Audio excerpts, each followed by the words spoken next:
요한복음 4장의 말씀에는 이름이 알려지지 않은 한 여인이 등장합니다. 아무도 물 길러 오지 않는 시간에 한 여인이 홀로 물을 기르러 우물가로 나왔습니다.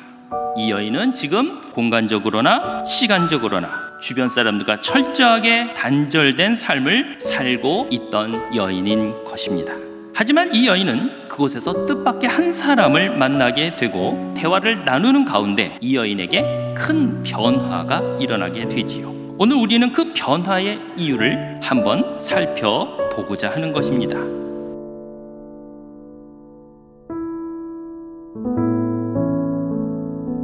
7절에 보면 우물 곁에 앉아 계시던 예수께서 다가오는 여인을 향해 내게 물을 좀 주시오 하고 부탁합니다. 이 말의 뜻은 분명합니다. 목이 마르니 물을 좀 달라는 겁니다. 이 문장의 핵심 단어는 물입니다.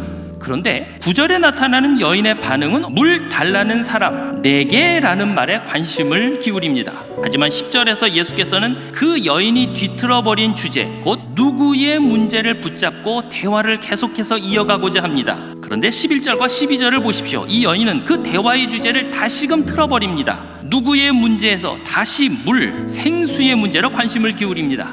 예수께서는 어떻게든 이 여인과 대화를 이끌어 나가고자 하십니다. 13절, 14절의 말씀을 보면 예수께서는 이 여인이 다시 바꿔버린 그 물이라는 주제를 가지고 이야기를 계속해 나갑니다. 내가 아는, 내가 가지고 있는, 내가 줄 수 있는 이 물을 당신이 마신다면 영원히 목마르지 않을 것이요 라고 합니다. 처음에는 여인이 물의 공급자고 예수께서는 물의 수요자였습니다. 그러나 이제는 예수께서 물의 공급자고 이 여인이 물의 수요자가 된 것입니다. 그런데 16절에 보면 돌연 예수께서는 여인에게 가서 남편을 불러오라 이렇게 명령합니다. 갑자기 예수께서는 왜 남편을 불러오라고 명하셨을까요?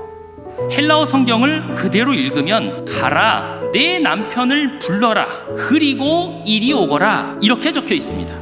여기 사용된 부르라는 단어, 포네인이라는 말은 소리를 내서 부르는 행위, 부르짖는 행위를 말합니다. 성경에서 누군가를 부른다는 것은 그 사람과 관계를 맺는 행위입니다.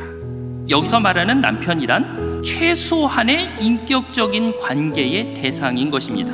결국 예수님의 명령은 진정한 인격적 관계를 맺고 있지 못한 여인의 모습을 드러내고자 했던 겁니다. 하지만 이것은 그녀에게 수치스러운 사건이 아니라 오히려 자기를 발견하는 사건이었습니다. 놀라운 것은 자기 자신을 발견하게 되자 이 여인은 갑자기 예배에 대한 질문을 예수께 던집니다. 그 여인에게는 중요한 신앙의 문제는 어디, 예배드리는 장소의 문제였습니다. 예수께서는 여인에게 말씀하십니다. 예배의 장소는 중요한 것이긴 하지만 결코 1차적으로 중요한 문제는 아니라는 것입니다. 어떤 모습으로 하나님을 부르고 있는가, 신령과 진정으로 하나님의 의지와 그분의 뜻에 따라 그분께 경배하며 그분께 사로잡혀 있는가, 이것이 더 중요하다는 것입니다. 이제 마지막 장면에 주목하려고 합니다. 생명의 물을 맛본 그 여인이 주변에 견고하게 쌓았던 벽과 편견을 단호하게 허물어 버리고 있다는 것이죠. 성경은 물동이를 버렸다 이렇게 표현하고 있습니다. 복음을 맛본 그 여인은 더 이상 고인물에 만족할 수 없었던 겁니다.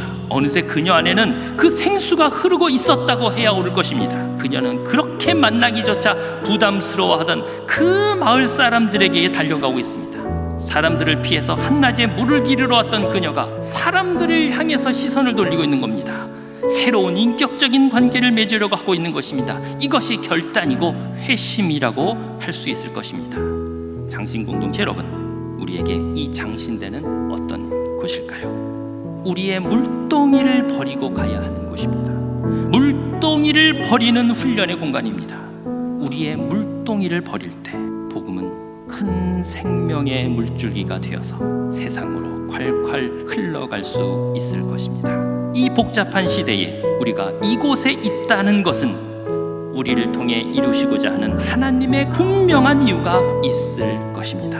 그 어떤 이유를 찾아가는 21학년 새로운 학기가 되기를 소망합니다.